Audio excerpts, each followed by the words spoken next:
Kalena dhammat sawanang etammang kalamutamang. Part 10b. Ajahn Brahm bukan siapa-siapa. Seni memadamkan keakuan. Kita semua ingin hidup berjalan lancar. Akan tetapi, segala sesuatu jarang berjalan sesuai yang diharapkan.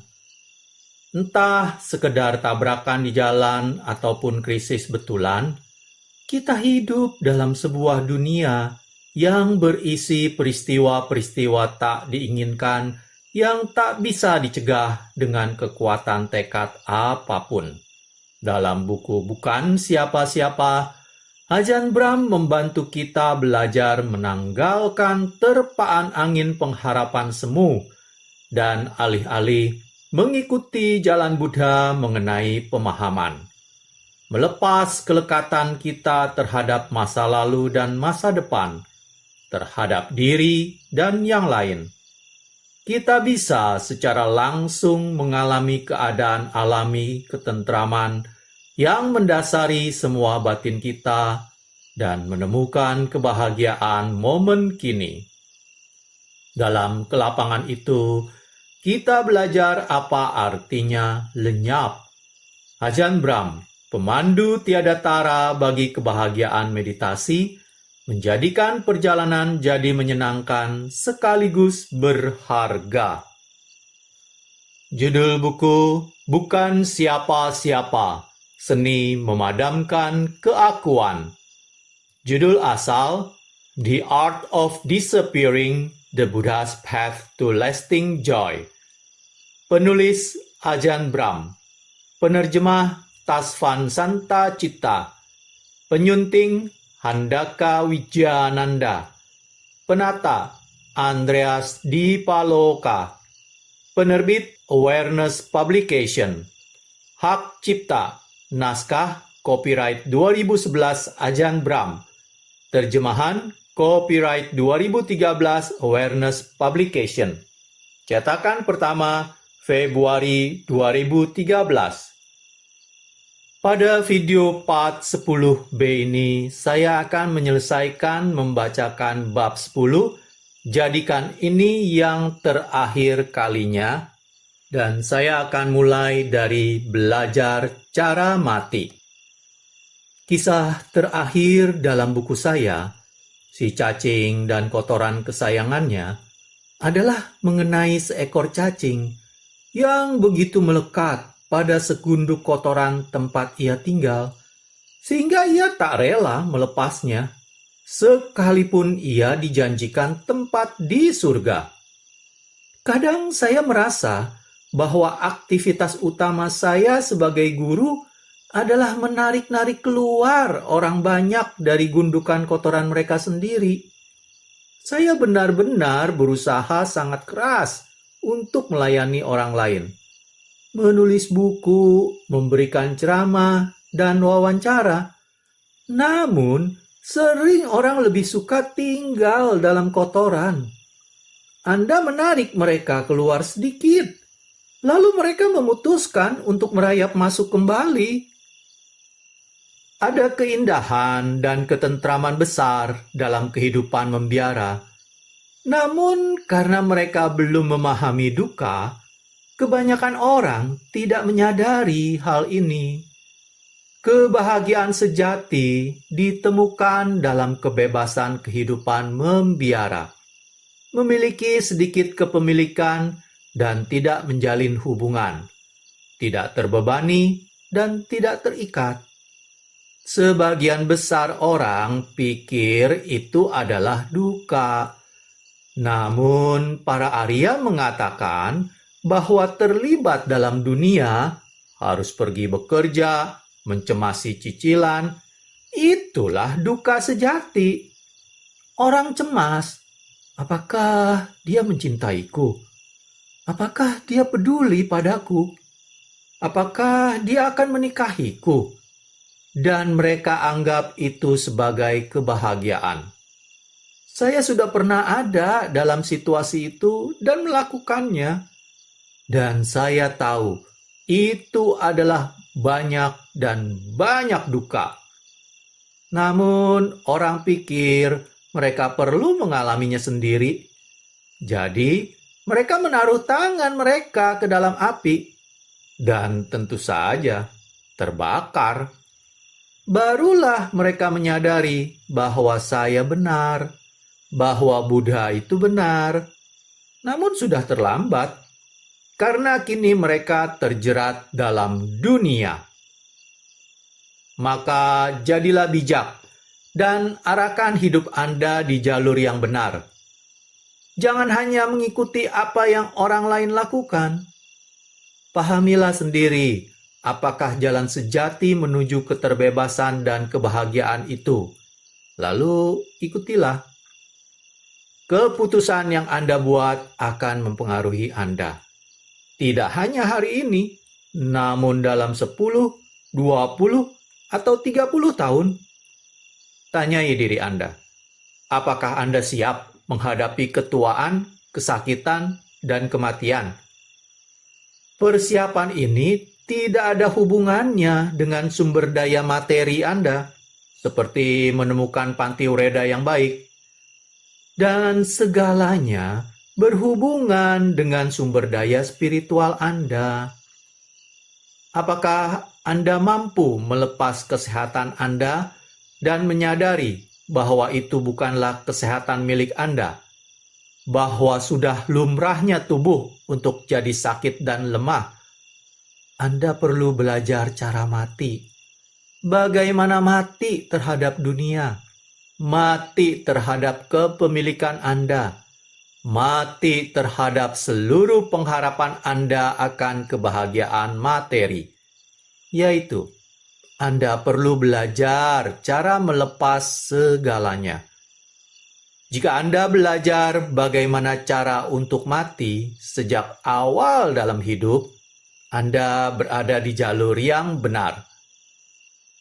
Dalam Anatta Lakkhana Sutta, Buddha bertanya kepada para bhikkhu, apakah 5 khandha, tubuh, perasaan, pencerapan, kehendak, dan kesadaran, itu tetap atau tidak tetap?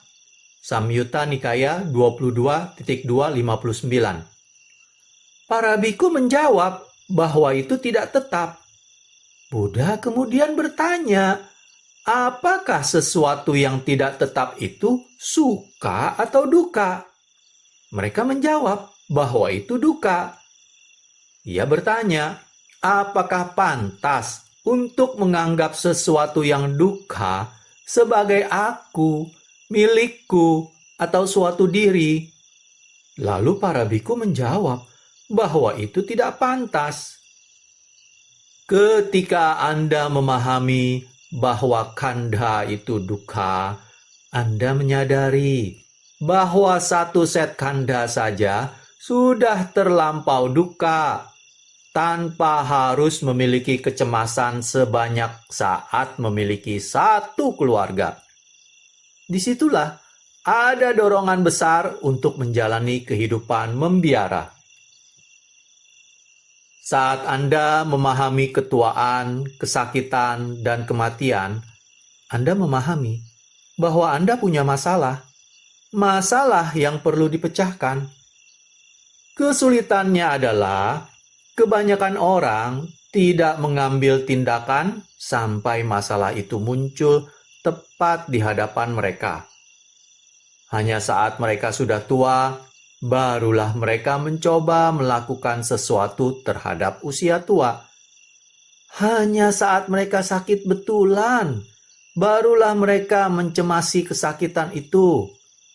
Hanya saat mereka hendak meninggal, barulah mereka berpikir mengenai kematian. Mereka persis seperti anak-anak yang seharusnya sudah belajar berbulan-bulan, namun malah baru membaca semalam sebelum ujian.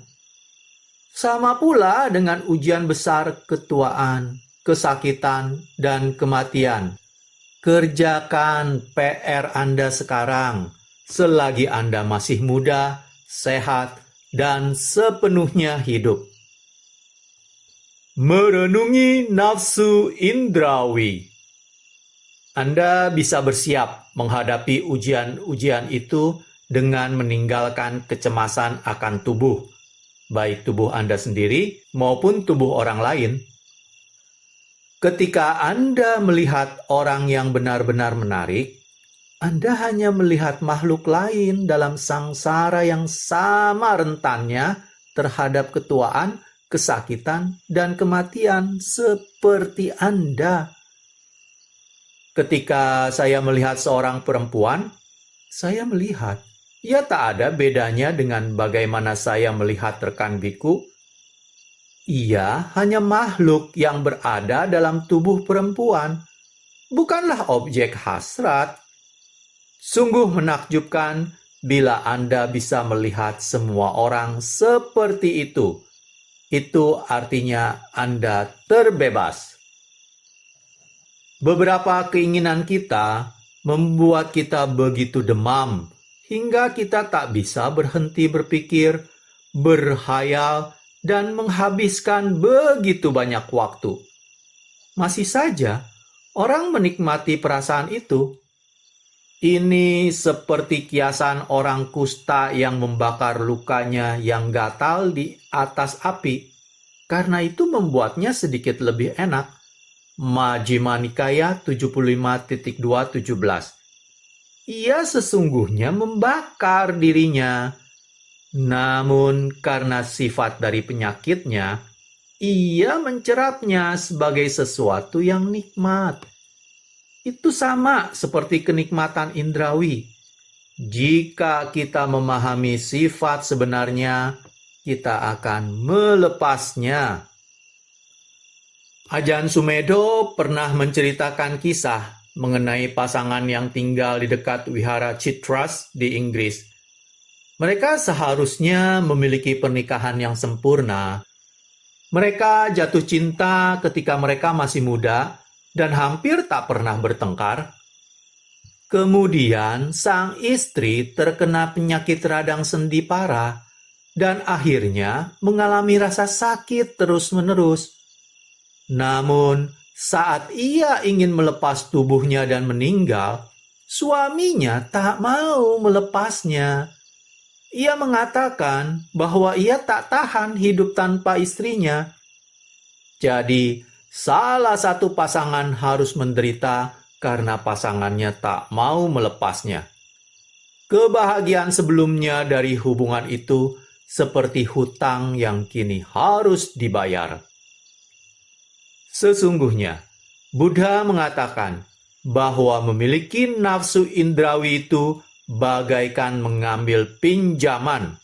Majjhima Nikaya 39.14. Apapun kenikmatan yang Anda dapatkan dari alam indera, Anda harus membayarnya dengan kekecewaan, frustrasi, dan duka. Anda bisa melihatnya saat orang jatuh cinta. Jika mereka ditolak oleh yang dicintai, mereka patah hati, hancur, atau bahkan bunuh diri. Anda mungkin mendapat beberapa kebahagiaan ketika Anda pertama kali jatuh cinta, namun Anda akan membayarnya kelak.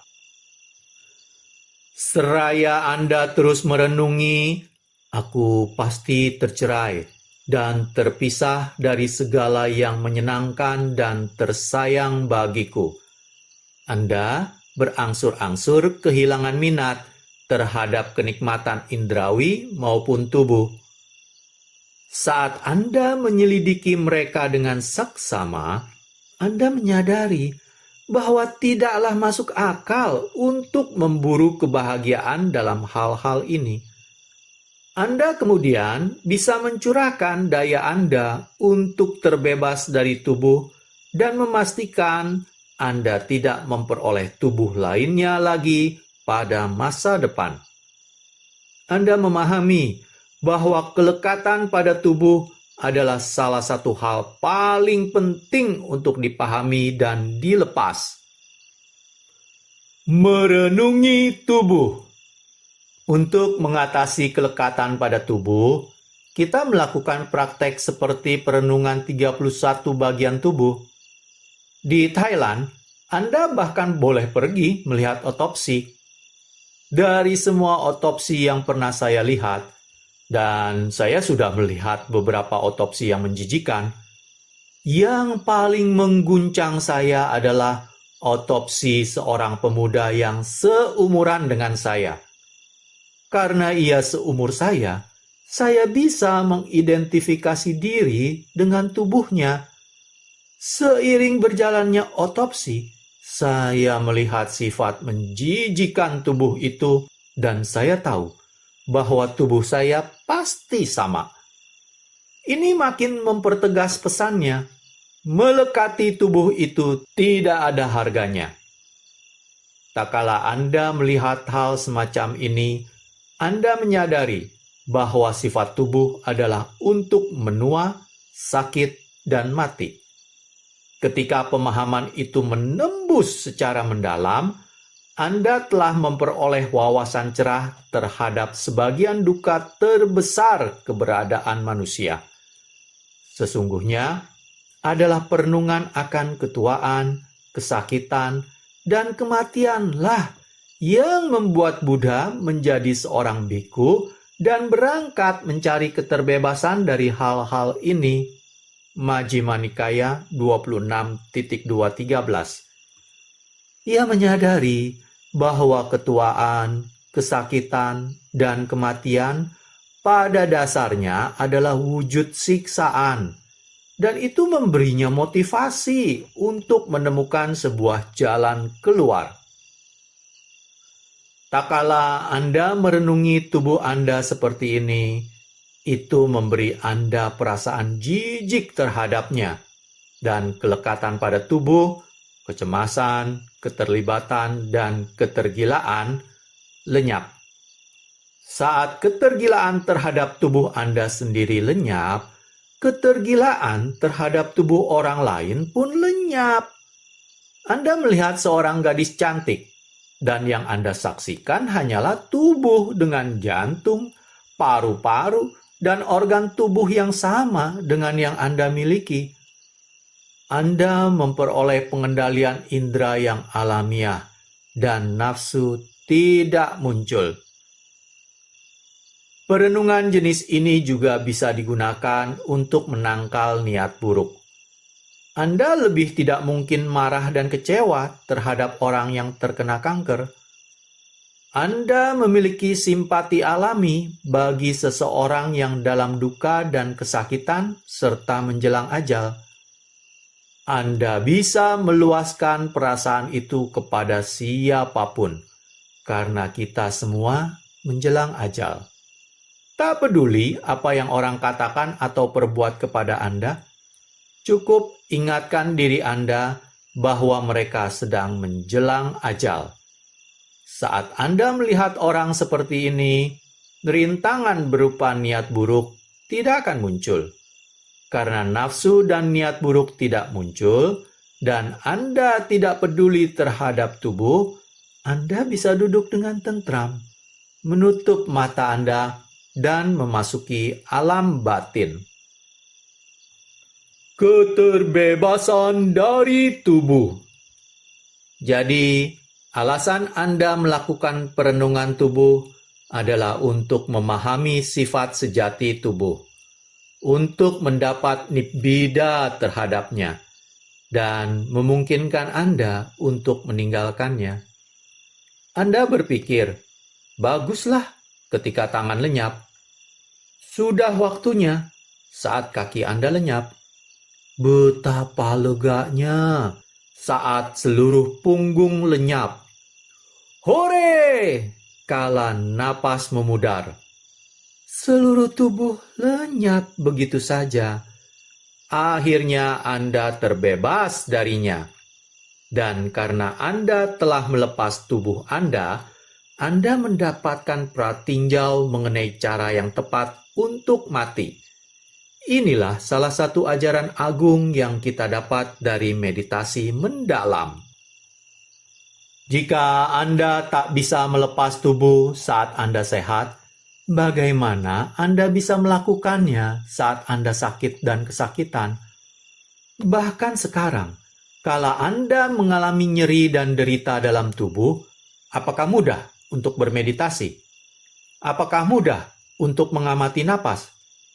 Bagaimana jadinya menurut Anda saat Anda merasa sakit, kesakitan, dan menjelang ajal?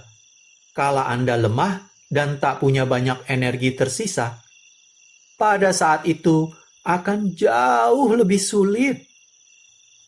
Jadi, selagi Anda masih memiliki kesehatan, selagi tubuh masih cukup baik, atau dalam keadaan tubuh apapun, karena tubuh hanya akan tambah payah, kinilah waktunya untuk belajar melepas. Latihlah diri Anda. Duduk, silangkan kaki, pejamkan mata. Dan latihlah penyadaran momen kini dan keheningan. Ingatlah bahwa sebagian besar pikiran Anda adalah mengenai tubuh dan dunia kenikmatan indrawi. Hentikan semua itu. Berdiamlah bersama napas dan izinkan napas menjadi indah dan tubuh melenyap. Selagi Anda memusatkan penuh pada napas, Anda tak bisa merasakan kepala atau kaki Anda. Anda tidak tahu di mana tubuh berada dan Anda tak peduli. Tubuh telah lenyap dan segala yang Anda punya hanyalah napas. Napas menjadi indah dan kemudian nimitta muncul. Pada titik itu, tubuh termasuk napas telah lenyap sepenuhnya. Keterbebasan dari tubuh. Inilah yang terjadi saat Anda meninggal. Nimitta adalah cahaya yang sama dengan yang orang lihat ketika meninggalkan tubuh mereka saat kematian atau yang memiliki pengalaman hampir mati. Tahap nimitta sungguh luar biasa bahagia. Lebih baik daripada seks, lebih baik dari hubungan. Dan itu tak sulit dicapai bila Anda melepas tubuh. Hanya saat Anda masih melekati tubuh, barulah itu sulit. Jika Anda melihat bahwa kelekatan itu masih ada di sana, ingatkan kepada diri Anda bahwa Anda sesungguhnya melekat pada duka, bahwa Anda hanya seperti memegang batu bara panas. Lepaskan tubuh, letakkan, dan keluarlah dari gundukan kotoran itu. Jika Anda belum mengalami hal-hal ini semua bisa kedengaran seperti fantasi. Namun, seiring meditasi Anda berkembang, Anda berangsur mulai menyadari bahwa ini bukanlah fantasi, bahwa tahap-tahap ini memang nyata, dan apa yang saya katakan benar. Yang perlu Anda lakukan hanyalah membawa meditasi Anda lebih lanjut dan makin melepas tubuh. Saat Anda berlatih dengan cara ini, Anda mulai mengalami kebahagiaan luar biasa. Anda memahami bahwa tubuh bukanlah hanya duka karena ketuaan, kesakitan, dan kematian, namun bahkan keadaan normalnya pun adalah gundukan besar duka. Inilah salah satu realisasi luar biasa dahsyat yang Anda peroleh dari meditasi mendalam. Suatu nimitta cukup untuk memberi Anda realisasi ini.